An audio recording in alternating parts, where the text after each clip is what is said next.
Me acuerdo de la primera conversación que tuvimos a principios de año, cuando me dijiste que tú habías comprobado a lo largo de todos estos años que los niños, si eran tratados a tiempo, no tenían secuelas. O sea, me dio tanta alegría y me pareció tan esperanzador que yo creo que es una de las cosas más importantes que debemos comunicar a la sociedad, ¿no? Y una cosa que me gusta mucho cuando veo tus vídeos es que juegas con los niños, ¿no? O sea, la manera en la que el niño es tratado por ti a través de tu terapia, ¿no? Es en un juego, ¿no? O sea, ¿en qué medida crees que ese juego realmente Pero es que con los adultos ayuda? también. O sea, yo si Ok, trabajo con el niño o la ok. niña interior es porque aprendí que a través de los juegos sale todo lo difícil y duro, Sí. casi sin querer y casi sin darte cuenta, y se recolocan las cosas mucho mejor que hablando muy seriamente, ¿no? Ujú.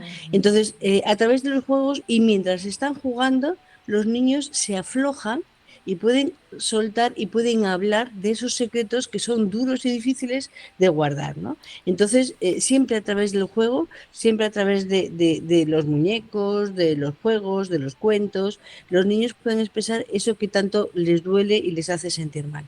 Entonces, Totalmente. para mí es la forma, o sea, tenemos que, yo siempre digo, es como que tener que operar, pero de forma alegre, ¿vale? Tenemos que ir hacia eso que le está Sí. haciendo daño y sacarlo a la luz, pero no con actitud ni con miedo ni con algo terrible, ¿no? Yo me acuerdo de una niña que en un momento determinado, el primer día súper bien, el segundo día veo que se esconde, que no se cuenta, digo, ¿qué pasa? Dice, es que hoy vamos a hablar de eso. Hombre, parece algo terrible. No, algo difícil, dice. Difícil no, terrible. Digo, claro, no me extraña. Yo tampoco querría hablar de algo terrible. Digo, ¿qué pasaría si tú y yo nos conocemos antes de que mamá te diga que es terrible? Dice, bueno, pues entonces pasaría esto, pasó esto, lo otro.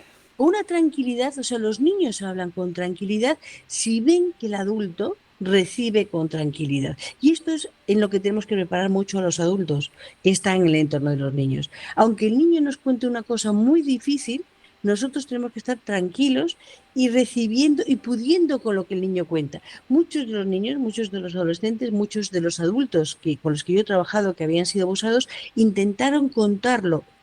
Han dicho algo, como decía una chica que tenía terapia, han lanzado un globo sonda para observar cómo el adulto, pero el adulto no lo recogió, se asustó. Y cuando el niño vio que se asustó, recularon y dijeron, bueno, a lo mejor no fue así, ¿vale?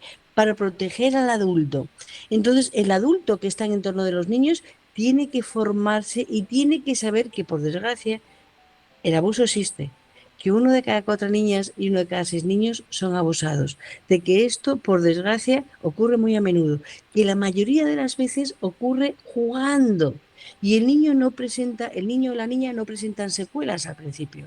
Y que esas secuelas irán apareciendo al tiempo, sobre todo por haber guardado secretos sobre esto. No por lo que ocurrió deja secuelas, pero el secreto guardado deja el doble o el triple de secuelas.